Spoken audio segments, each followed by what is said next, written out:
to the moral obligation to resist genocide against Palestinians, all over Palestinians.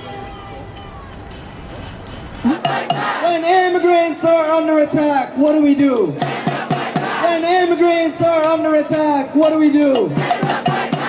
Next, we will hear from Ravi from the New Sanctuary Movement.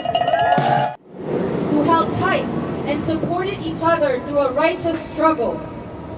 We're proud of them, so we're going to say it together. Mohsen, you make us proud. Mohsen, you make us proud. Yunza, you make us proud. Yunza, you make us proud. Rumeisa, you make us proud. Rumeisa, you make us proud. Mahmoud, you make us proud. Mahmoud, you make us proud. Shame! The depravity of this system to illegally kidnap students, to revoke over 500 student visas, to kidnap and lure Mohsen from his citizenship hearing, to kidnap and abduct Mahmoud in front of his 8-month pregnant wife, Shame! to snatch Rumeisa off the streets and throw her into an unmarked van. Shame! Sisters and brothers, the depravity of this system knows no boundaries, no limits. It only knows champagne for the few, while the many of us starve on the crumbs. Shame! We know that this administration and the entire system has no morals, but only the interests of the elite few. But we the people, we are the people of conscience, of morals. We are the people that care for each other. We are the people that when they kidnap one of us, hundreds and thousands of us go looking for each other. And war and deportation. The Trump administration and his cronies will... What do you do when they come after students? Fight back. If they come into your house, what do you do?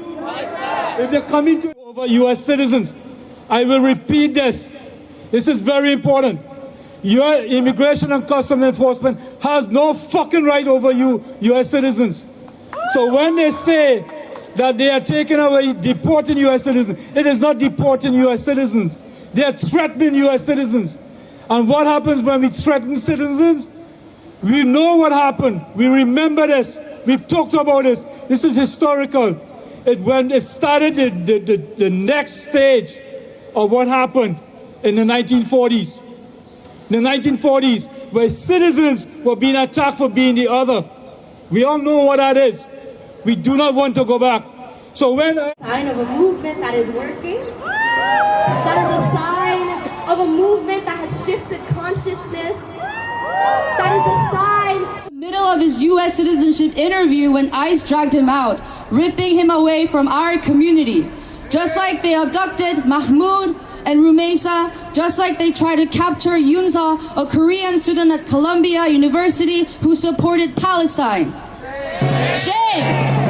Administration is on a rampage right now against the movement for Palestine, against our students, against immigrants, and against the entire working class. Student repression. Admittedly, I haven't prepared anything for today, so I can really only speak from the heart. And I have to say, I feel that a part of me dies a little bit every time I see one of our students snatched from the streets. First, it was Mahmoud, then it was Yunseo, who was a student in our department, in the English department, somebody who I knew, somebody who's my friends and colleagues educated her and were excited by how bright she is, and to see that she's being hunted by the government is insane. And now Mohsen, every time I think it's going to get a little easier just to be inured to that pain, but every time it hits me like a fresh wound.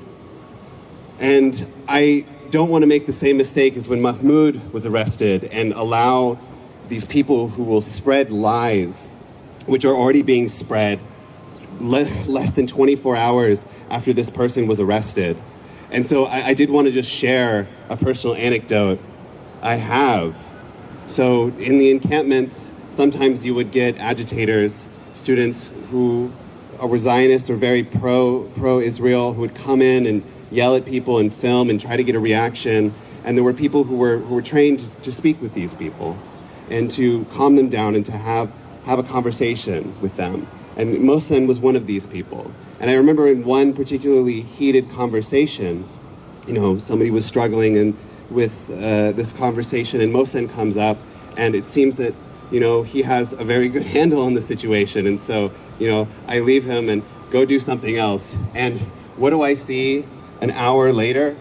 Mohsen sitting on the ground on a blanket, sharing a cup of tea with this Zionist student, discussing and, you know, talking about his feelings, his family members who had died, and sharing that with this student. And they were talking with one another. This is the person who our government says should be deported. This is the person that our government says is a danger to other students. Mohsen was the kind of student who would go out of his way to break bread with people who hated him. And now we're being told that these students who he broke bread with are so unsafe that he has to be deported. Now, let me ask you a question. Only one side is facing deportations. Who is unsafe on our campuses?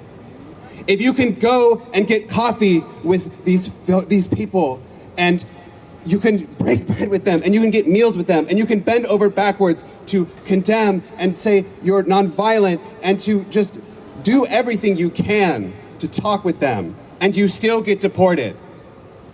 What are we working with here? We're working with a government that will deport you for just standing up for Palestine, for nothing else. This proves that the only crime that every single person who is being politically persecuted in this country for standing for Palestine is facing is only because they are standing up for Palestine. There is no crime, there is no wrongdoing. They're only standing up for what's right. So, you know, feel free to clip that and share it instead of clipping one of the 1,000 lies you'll see over the next week or so by these people that will seek to condemn our student. And I'll say, I'm joined here by other instructors who have worked with Mohsen. And you know what? We don't think he's a danger to our students. We don't think he's a danger to our community. So why don't you listen to us instead of these complete strangers whose only goal in life is to commit genocide against the Palestinian people. Sorry. I'll leave it here, and I'll say, my God, get organized, join us, fight back against this. If you're a professor, if you're a student, if you care about students, join us, fight for a free Palestine, free Mohsen, free Mahmoud, free everybody. Thank you.